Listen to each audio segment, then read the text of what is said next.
यार पुलिस वाली बात का तो आपको कभी किसी से मजाक ही नहीं करना चाहिए। आप लड़की भी हो तो भी आप प्रॉब्लम में पड़ सकते हो। Freeze, I am from Punjab police, लाल परी, ये सब चीज़ें मजाक है, इनको छोड़ दो। यहाँ पर मैं आ गई हूँ, 5 लड़कों ने मुझे छेड़ा, मतलब मुझे गुस्सा आ रहा है।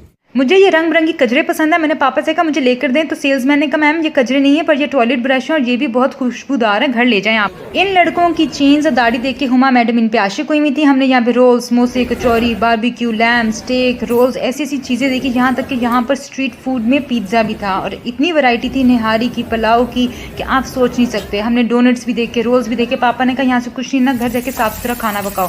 फिर जब कल आतिका का जॉब पे पहला दिन था, मैक्रो में इनको जॉब मिली हुई थी, तो मैडम टाइम पर नहीं आई हुई थी। यहाँ तक के कस्टमर्स भी नहीं आए, तो सब डर गए थे शायद ये उनके लिए लकी भी हैं कि नहीं।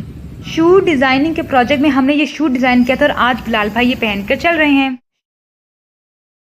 आज सुबह सुबह जिस उबर ड्राइवर ने आके हमें पिक किया वो स्टैनले के कप में पानी पी रहा था। मैंने कहा आप सादा पानी नहीं पीते? तो कहता नहीं जी मैं जेंजी हूँ, मैं स्टैनले के कप में ही पीता हूँ। खैर बहरहाल आज आतिका का जॉब पर पहला दिन था। मैक्रो में उसने 1 साल से CV अप्लाई की हुई थी। बहरहाल आज उसको कॉल आ गई थी, इनफैक्ट उसका इंटरव्यू भी हो चुका था। आज उसका जॉब पर पहला दिन था।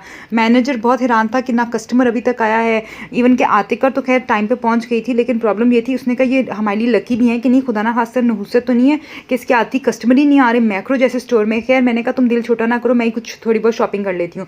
खैर पैसे लाई भी नहीं थी। इन कजरों को देख के मैं एक्साइटेड होगी। मैंने कहा मेरी सूखी सूखी हाथों पे कुछ पहना दें, तो मुझे ये कहा गया कि टॉयलेट ब्रश है मैडम। मैंने कहा खैर चलो मैं बाकी धनिए, प्याज, पुदीने देख लेती हूँ, मसाले देख लेती हूँ, शायद थोड़ा बहुत हुमा को और मेरी दोस्त आतिका को हौसला हो जाए। खैर मछलियाँ देखी, लेना कुछ नहीं था क्योंकि मैं कोई एक्स्ट्रा कैश लाई भी नहीं थी।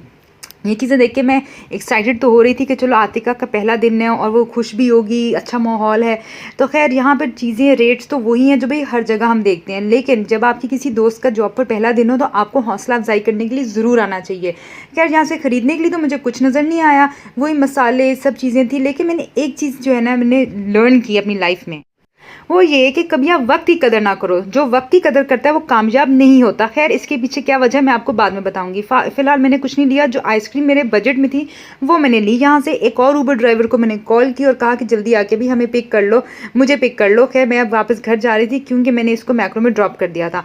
इसके बाद जब मैं आइसक्रीम खा रही थी मैंने फिर इसको देखा, इसके पास भी स्टैनले का कप था। पता चला, मैंने कहा आजकल हर कोई स्टैनले का कप इस्तेमाल करे, तो पता चला कि मैडम जो है ये वही उबर ड्राइवर वापस आ गया था। और जब मैं सड़क पर चल रही थी वापसी पर हुमा को आतिका को पिक करके, तो हमें रास्ते में 5 लड़कों ने छेड़ा। हमने सोचा पुलिस वालों को कॉल कर दे क्योंकि ये बाइक पास पास से लेकर आ रहे हैं, क्या बचा डाकू डुकेट हो, फ्लर्टिंग बॉय ना हो। फ्लर्टिंग बॉय तो आपको फ्लर्ट करके चले जाते हैं। खैर थोड़ी बार पुलिस आई, हमने गाड़ी खोली, उन्होंने हमें बिठा लिया। तो हम खैर बैठे रहे। हमने कहा शायद ये हमारी कंप्लेन FIR लिखवाने जा रहे हैं, हमें कुछ बोलने भी नहीं दिया। वो कहते मैडम कुछ नहीं, हम आपसे बाद में बात करते हैं। खैर हमने बाद में कहा, उन्होंने कहा आपने कंप्लेन की थी? आपने कंप्लेन की है? हमने कहा जी हमारी कंप्लेन है। तो उन्होंने बाद में उनको बातें करके हुमा से पता चला कि वो हम लोग हैं जिन्होंने कंप्लेन की थी, हमारी कंप्लेन किसी ने नहीं की। तो उसने कहा मैडम सॉरी, मैंने आपकी बात सुनी नहीं प्रॉपर। तो मैंने कहा चलो AC वाली गाड़ी में ही बैठ गए थोड़ी देर, लेकिन भाई डर बहुत लगा। गलती से इस गाड़ी ने आके हमें पिक कर लिया। हमने कहा हम तो मेट्रो से होकर आ रहे हैं, अभी मैक्रो से हमें भाई वापस ड्रॉप कर दो। लेकिन जब मैंने इनकी गाड़ी का हाल देखा तो भाई पुलिस वालों की गाड़ियों पर इतना बजट क्यों नहीं लगाते। सीटें भी गली सड़ी थी, उनमें स्मेल भी सारी सारी उसकी आ रही थी, उड़ली लगी हुई थी। मैंने कहा इसके पास स्टैनले का कप है कि नहीं? तो हुमा ने पूछ लिया आपके पास स्टैनले का कप है? तो उसको समझ ही नहीं आई वो क्या चीज़ है। यानी कि वो जेंजी नहीं, मिलेनियल, जब उससे भी बूमर रैंक का कोई कास्ट का बंदा होगा। खैर बहरहाल उसने कहा हमने कि आपको मैडम कुछ खिदमत। मैंने कहा जी हमें सब्जियों की दुकान पर उतार दे, अब हम सब्जी मंडी से कुछ लेते हुए घर चलें। यहाँ से धनिया, प्याज, पुदीना, पकौड़ों का सामान लेकर फिर हमने सोचा चलो अब यहाँ से आगे निकलते हैं। अब कोई लड़का छेड़े तो कोई कंप्लेन ना किसी को करे, क्योंकि हो सकता है गलती से हम ही पकड़ के ले जाए। उनको लगा उन लड़कों ने हमारी कंप्लेन की है। एक तो आतिका की आवाज़ भी मर्दों जैसी है, फ़ोन पे जब उसने कंप्लेन की थी तो हुमा की आवाज़ भी लड़की वाली, मेरी भी।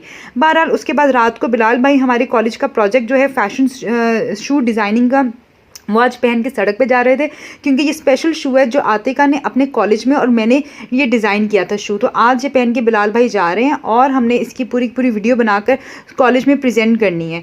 उसके बाद स्ट्रीट फूड खाने का हमारा इतना दिल किया, हमने पापा को कहा हमें लेकर चलें। और असल बात यह कि पापा के ही वॉलेट से हमने पैसे निकलवाने होते हैं, खुद हम अपनी पॉकेट मनी खर्च करेंगे तो फिर कहाँ जाएंगे। रोल्स, समोसे, कबाब, शुगर फ्री चिकन, पता नहीं क्या क्या वहाँ पर चीज़ें थी, बारबेक्यू था, स्टेक था, हर चीज़। और सबसे अच्छी चीज़ है कि यहाँ पर हर चीज़ बहुत सस्ती मिल रही थी। स्ट्रीट फूड में कुछ चीज़ें अच्छी खासी महंगी होती है क्योंकि जाहिर सी बात है कुछ लोग क्वालिटी का देसी घी इस्तेमाल करते हैं। और यहाँ पर इतनी वैरायटी थी कि समझ नहीं आ रहा था क्या खाएं क्या ना खाएं। मैंने हुमा से कहा तुमने अगर 5 मिनट में डिसीजन ना लिया तो पापा का मूड बदल जाना है। निहारी, पाए, लेकिन हमने सोचा रात को ये पाए कौन खाता है यार। आला पाई के पाई मिल रहे थे। फिर हमने कहा चलो कोई पेस्ट्री के कॉर्नर में जाते, पेस्ट्री मिल नहीं रही थी, बाकी चीज़ें हमें हर जगह नज़र आ रही थी, समोसे पकौड़े, फिर पेस्ट्रीज, फिर पिज़्ज़ा का दिल अगर किया तो भाई इस टाइम आप रात के टाइम पिज़्ज़ा नहीं खाते हो, समोसे किसका दिल नहीं करता। जब समोसे हमें नज़र आए तो भाई हमारी यहाँ पे हमने कहा एक एक समोसा ले लेते हैं। पापा ने कहा नहीं भी कुछ साफ़ सुथरी सी चीज़ खाओ जो पेट भी भर जाए और रात को तुम लोगों को फिर से भूख ना लगे। मैंने कहा यार एक डिश लेने के पीछे इतना दिमाग क्यों लड़ाना पड़ता है हमें। यार वहाँ से हम चलते चलते गए, हमने कहा चलो समोसे के साथ हम थोड़े बहुत जलेबी पकौड़े देख लें, लेकिन सबसे हैरत अंगेज़ चीज़ ये है कि भाई जलेबी इनके पास थी ही नहीं। और मैं जो वक्त की कदर की बात कर रही हूँ कि जो लोग वक्त की कदर करते हैं वो कामयाब नहीं होते, तो मैं आपको इसकी एग्जांपल देती हूँ कि गोविंदा के इंटरव्यू में हमने सुना था, किसी एक्ट्रेस ने कहा था कि गोविंदा चीची भैया कभी भी सेट पर टाइम पर नहीं पहुंचे, सलमान खान आज तक टाइम पे नहीं पहुंचा। एक और इंटरव्यू में हमने जो फिल्म स्टार मुमताज़ है उन्होंने कहा राजेश खन्ना साहब कभी भी सेट पे टाइम पे नहीं पहुंचते थे, वो अपने रोमांटिक वाले सोलो सीन्स कराती थी, यानी कि रोमांटिक सीन्स में कौन सोलो करता है, लेकिन क्योंकि ऑब्वियसली बॉलीवुड डायरेक्टर्स काफ़ी टैलेंटेड हैं, उनको आता है सोलो सीन्स कैप्चर करना, उन्होंने सोलो सीन्स किए। तो यानी कि ये वो एक्टर्स हैं जो लेजेंडरी एक्टर्स हैं। राजेश खन्ना कोई कम नाम नहीं है, 70s के बहुत हिट एक्टर हैं। सलमान खान, गोविंदा, ये सब इतने बड़े एक्टर्स हैं। आज तक आप देखिए सलमान खान कितने हिट हैं, लेकिन इन्होंने वक्त की कभी कदर नहीं की। तो इसका मतलब ये कि जो हमने बचपन में सीखा है उसको हम अनलर्न कर लें, क्योंकि हो सकता है हमने गलत चीज़ें सीखी हों। हमें तो वक्त की इतनी कदर की, हम तो ना प्रेसिडेंट बने, ना हम फेमस एक्टर्स बने, हम तो कुछ भी नहीं बने। वक्त की कदर करते हैं हमें तो भाई कुछ नहीं हासिल होता, लेकिन खैर अल्लाह ही हमें सब कुछ अता करे इंशाल्लाह। लेकिन अब ये समोसे और रोल देख के ना पापा को मैं आपको एक चीज़ बता दूं, हमें पापा ने क्या लेने की इजाज़त दी। पापा कहते हैं आपने कोई चीज़ नहीं लेनी, सिर्फ यहाँ से बिरयानी लो। हमने कहा चलो यही बड़ी बात है, उन्होंने बिरयानी लेकर दे दी। यहाँ से हमने बिरयानी खाई, पेट तो हमारा भर गया, लेकिन हम 4 लोगों के लिए 2 प्लेटें मंगवाई। लेकिन एक बात ज़रूर है कि पापा की अंदाज़ा है वो बिल्कुल ठीक था, 2 प्लेटों से भी हम लोगों से ख़त्म नहीं हो रहा था ये, क्योंकि बिरयानी की जो क्वान्टिटी है उस आदमी ने इतनी अच्छी हमें क्वान्टिटी दी थी कि ये वाकई एक प्लेट जो है 3 लोग खा सकते हैं। और ये 2 प्लेटें भी हमने खा के फिर से बचा दिया था खाना, क्योंकि फिर हमने कहा कि यार ये खाना ज़ाया करना भी ज़रा गलत बात है, तो इसको ज़बरदस्ती ख़त्म किया जाए। तो हम 4 लोगों ने इस खाने को ज़बरदस्ती ख़त्म किया।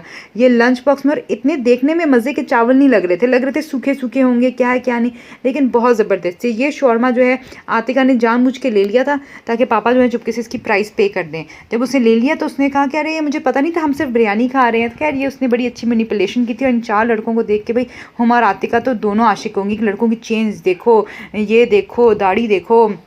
खैर लड़कों के ऊपर आशिक होने की जो आपकी बेसिक जो रीज़न होती है वो क्या होती है, मेरे ख्याल से दाढ़ी तो होती है। जब हमारा दिल किया भाई हम कुछ खाने के बाद अब कुछ पी लें, कुछ ठंडा, तो हमें कहा गया कि नहीं भी कोक जो है ना पेप्सी गला ख़राब करती है, ये कार्बोनेटेड ड्रिंक्स हैं, ये गलत ड्रिंक्स है, ये ना कहा। भाई हमने कहा जब स्ट्रीट फूड हम कौन सा रोज़ाना खाते हैं भाई, 100 सालों में एक दफ़ा आए हैं, तो अब कुछ बदपरहेज़ी करने दो। और कौन से हम 60 साल के हो गए हैं कि भाई हमें परहेज़ करना पड़े। थोड़ा बहुत परहेज़ तो हम सभी करते हैं, जैसे मीठे से परहेज़ तो मैंने अच्छा खासा किया। मैंने यहाँ से एक भी डोनट नहीं खाया, इसे एक भी क्रीम रोल नहीं खाया, यहाँ से क्या क्या कुछ नहीं मिल रहा था। मेरा दिल करता कम से कम इसमें हाथ मार के चली जाऊँ, इतने मज़े की थी। और जो बनाना ब्रेड थी इतनी सॉफ्ट, gooey, मॉइस्ट थी कि आप चुबाएंगे तो आपको पता ही नहीं चलेगा, घुल के आपके हलक में चली जाएगी। इतनी ज़बरदस्त ये मैंने पहले खाई हुई है, तो इसलिए मुझे इसका पता है। लेकिन इन चीज़ों को देखकर आपका दिल अगर ललचाता है, इसका मतलब ये है कि आपको आपके मुंह में पानी भी नहीं आना चाहिए। तो इसका मतलब ये है कि आपको रोज़ा रखने की ज़रूरत है, क्योंकि रोज़े में आपको बहुत ज़्यादा सेल्फ़ कंट्रोल आता है और इन चीज़ों से आप काफ़ी कुछ सीखते हो। खैर एनीवेज़ सुबह सुबह हमने याद आया कि हमने हमारी फ्रेंड की बर्थडे के फूल लेने हैं, लेकिन अल्लाह माफ़ कर दे हुमा जो है ना हमें कहीं से फूल नहीं मिले, तो हम कब्रिस्तान के पास से गुजरे। मैंने कहा नहीं हमने किसी के साथ ऐसी ज़्यादती नहीं करनी, उसको कब्रिस्तान के फूल लेकर दे दें। तो खैर हम यहाँ से गुजरे, हमें यहाँ से खाना बहुत ज़बरदस्त लग रहा था। हुमा मैडम से कहा अपनी पॉकेट मनी लेकर आओ, तो मैडम घर भूनी हुई थी। आतिका से कहा तुम बताओ, तो कहती है अभी जब उसकी जॉब लग गई है मैक्रो में, अब जब उसको मिलेगी सैलरी तो वहाँ से हमें ट्रीट देगी। मैंने कहा नहीं भी ऐसी हमें ट्रीटें नहीं चाहिए, तुम पहली 3 सैलरीज अपनी इंजॉय करो, उसके बाद हम देखेंगे। लेकिन खैर ये फूल हम ट्राई करी जा रहे हैं, देखी जा रहे हैं कौन सा फूल लें। तो हम एक इंडियन मंदिर के पास से गुजरे, वहाँ से जो पूजा के फूल मिल रहे थे वो हमने कहा वो भी नहीं हम उसको दे सकते, क्योंकि जो बर्थडे के फूल होते हैं वो अलग ही होते हैं। और फिर यहाँ पर जो खाने थे वो देख के सभी के मुँह में पानी आ रहा था। निहारी के अंदर नींबू डाल के लोग निचोड़ के खा रहे थे। और सबसे इंटरेस्टिंग चीज़ कि आपने अरवी गोश्त कभी भी आपने स्ट्रीट फूड के तौर पे नहीं देखा होगा। और यहाँ पे अरबी गोश्त मिल रहा था। खैर घर आके मैंने साफ़ सुथरा खाना पकाया। वैसे ऐसा कौन सा खाना है जो साफ़ सुथरा नहीं होता। हाँ, बाज़ारों के तेल में डबल ट्रिपल टाइम्स तेल इस्तेमाल हुआ होता है। एक ही तेल को 10 बार इस्तेमाल किया होता है। मसाले ज़्यादा डले होते हैं, देगी मिर्ची उसमें ज़्यादा होती हैं। घर के खाने साफ़ सुथरे इसलिए होते हैं क्योंकि बार बार आप पैन धोते हो, फिर बार बार आप जो उसमें एक ही दफ़ा तेल इस्तेमाल करते हो। वैसे अंदर की बात है, मैंने पकौड़ों का तेल कम से कम 3 दफ़ा तो इस्तेमाल किया हुआ ही है। और वैसे भी मैं इतना शैलो फ्राई करती हूँ पकौड़े, अगर कभी करने पड़े कि मुझे बार बार वो तेल फेंकते हुए दुख ना हो। तो इसलिए मेरे ख्याल से जो मेरा घरेलू जुगाड़ है वो ये है कि आप जो है ना थोड़ा बहुत ऑयल डालें ताकि फेंकते हुए आपको दुख ना हो।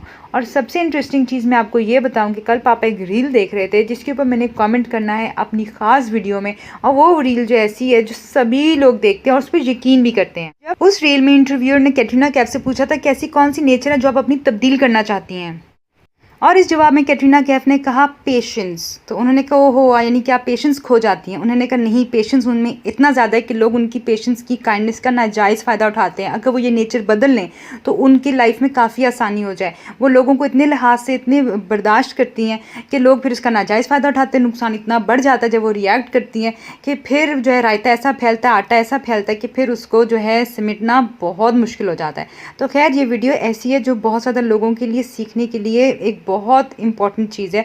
और इसे खैर मुझे भी सीखने की बहुत ज़रूरत है। लोगों का इतना लिहाज नहीं करना चाहिए कि बाद में रायता इतना फैल जाए कि जब आप उस रायते को समेटें तो लोग शक्लें बनाएं। This is my learning.